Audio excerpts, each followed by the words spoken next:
Guys, welcome back to my channel. If you're new, don't forget to tap that little subscribe button there in the corner.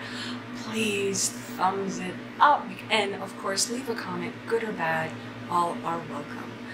Okay, so what is this video going to be about today? Well, I haven't done a story time in a minute, so this is a story time, and this is going to be the first of a series of story times that I'm going to do, and this is going to be about celebrity dream time from my book of shadows, and I've got a lot of them. So like I said, this will be the first of many. Before we get started with this very lucid dream I've had with a celebrity, I'm going to touch base on two things. First of all, yes, my hair is way darker. Actually, it's hard to believe when I was a kid I was more on the blondish side. As I got older, my hair just got darker and darker, and then it became dark brown. Now, I know my hair was pretty light before, and in order to get that lightness muted, I had to go in with the black brown hair dye, so that's why my hair is really, really dark. Even with all the darkness you see, my light hair is still trying to peek through. So until I have all this stuff wash out, and as my lighter hair starts to peek through even more, I'll transition back to my lighter hair. And of course, you're always welcome to leave a comment as far as if you like me with lighter or darker hair. I'm just curious. Another thing I wanted to touch on was the three things that you will always see on my channel. You will always see, one, anything pertaining to beauty, which includes tutorials, things like that. Of course, you know, I have a sixth sense. You know, I'm an indigo, done an indigo video, so it's a previous video. I'll leave it in the description box below if you're wondering what the heck is an indigo. Anything to do with like my sixth sense and about being indigo, anything like that. Paranormal. So like I said, one is beauty, two would be paranormal, my sixth sense, and the third would be any videos that I think would be beneficial to you. And I've got a few of those coming up as well. So if you're ever curious as to why I don't have a niche, that's why I wanted to do pretty much cover all the things that I'm really passionate about. So know that when you come to my channel, one of those three things you will see. Okay, so let's get started with this dream. I wake up. This was a lucid dream. A lucid dream is a dream where it's really, really clear. You can see everything. You're aware that you're not conscious, but you know that you're not really asleep either. It's kind of weird. It's kind of hard to explain, but like I said, the dreams are very, very clear, and you're aware of everything as if you were awake. So this dream, I wake up, and it's in Florida, of course. I wake up and I'm in one of the malls I used to frequent a lot, and I'm at a carnival, and this carnival is like behind the mall, so you could really go around to the parking lot because there was a big parking lot, of course, where everyone parked. You could go around, which would have been the long way, but the shorter way to get to the carnival would be to go through the actual entrance of the mall and then get to the back. And then, of course, when you're coming away from the carnival back out to your car, the fastest way would be going through the carnival, through the mall, and then to the parking lot. So that was the setup. I just found myself there. We were in the parking lot getting ready to go into the mall and go out to the back to the carnival. So the people I happened to be with were Blake Girl, and if you've watched my very first video or my other paranormal videos, you'll know who I'm talking about. I lived with her on the lake in the house that was haunted, so you guys know who I'm talking about. But I was with her, and she was with two other guys whom I didn't know. We were there, and this was towards the end of our friendship. I think things were getting kind of bad, and I think this dream was a warning, like a premonition. And so, like I said, we were there, we were all there. I was trying to enjoy the carnival. I mean, I remember there being, you know, all the stands with the games. There was cotton candy and all the carnival foods, you know, the funnel cake, hot dogs. I mean, every type of food you can imagine in a carnival. And of course, all the fun games, the knocking down of the milk bottles and winning stuffed animals, all the rides. It was a lot of fun. Or actually, I was trying to enjoy it. And I remember looking around. They were in front of me, and they were ignoring me. I don't know. It was like I came there with them. I knew that she was my ride.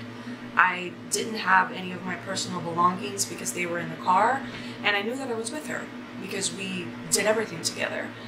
But I noticed that she wasn't really talking to me. She was too busy you know, talking to the guys and having the guys do it on her and give her a lot of attention, which she was very used to, and that did not bother me at all. But it was like I didn't exist, and I was trailing along behind them throughout this whole ordeal. You know, the whole dream was me trying to keep up with them, keep track of them. They would disappear, they would, you know, reappear, and then, you know, they would be laughing and looking at me, and I knew they were talking about me. I knew they were saying things about me, but I really couldn't hear them, and I couldn't ever get close enough to them to say, hey, you know, what's going on? Why are you acting like this? So in the middle of this carnival, we were really deep in by the rides.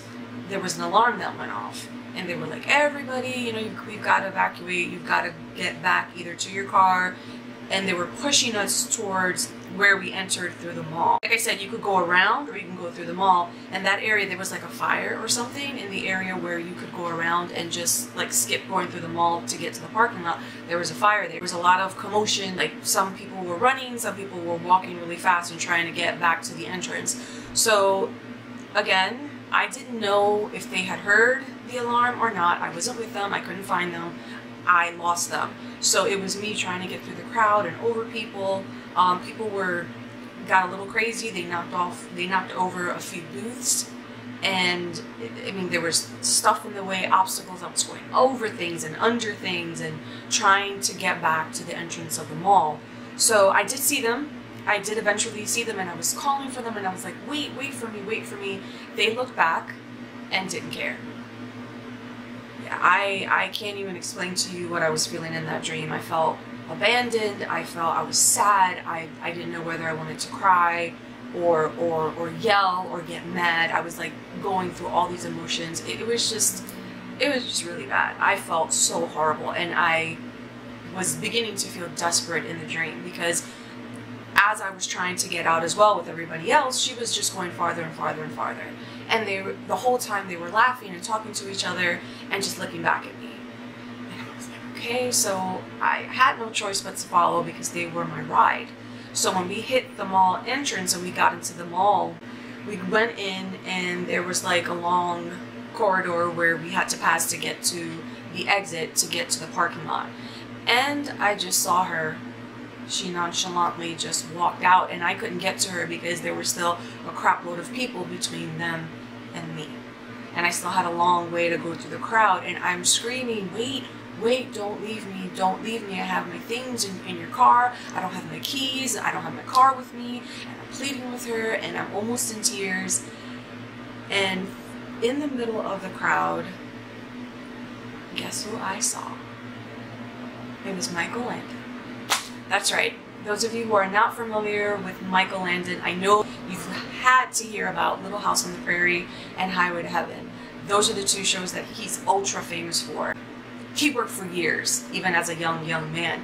But anyway, I saw him standing there, and he had a white, crisp shirt on. I remember his black hair and his beautiful smile. I love Michael Landon. He was like, I don't know, the epitome of joy. His smile just lit up a room, and he just exuded so much emotion and goodness and joy. I mean, I don't know how else to explain it. And I saw him in the middle of the crowd, and people just kind of went around him. The crowd just kind of parted for him when he just appeared. And I remember he was smiling at me. He gave me the biggest, most beautiful smile with his beautiful teeth. He had beautiful white teeth and a gorgeous smile. And all I remember was, you know, his face, that crisp white shirt, his jeans, and his black hair. And I remember going towards him, and I was just in despair, and I was upset, and he could see that. And it was like he was there just for me, and he reaches out his hand and he grabs my face, and he gently cups my face in his hand, and he says with a smirk on his face and a twinkle in his eye, and he looks at me and he says, have a little faith. Just like that. Have a little faith. And I was like, oh my God. And before I could open my mouth to say anything, he disappeared. And when I finally got to the door where I was going to exit, my two nieces, Rebecca and Jillian, were there. Those are my two nieces, all grown up with kids of their own right now. Yeah, they beat me to that. But they were standing there waiting for me, and my niece Rebecca, I'll never forget what she said. And she said, "Auntie, of course we would never leave you. Of course not. We're here to take you home." Oh my God. That was the best ending to this shadow dream that I have ever had. It's the best lucid dream, one of the best lucid dreams I've ever had. But yes, that is my very first celebrity dream time from my book of shadows. There is more to come. Thank you for watching if you've made it all the way to the end. And of course, don't forget to subscribe if you haven't already. And until my next video, mwah!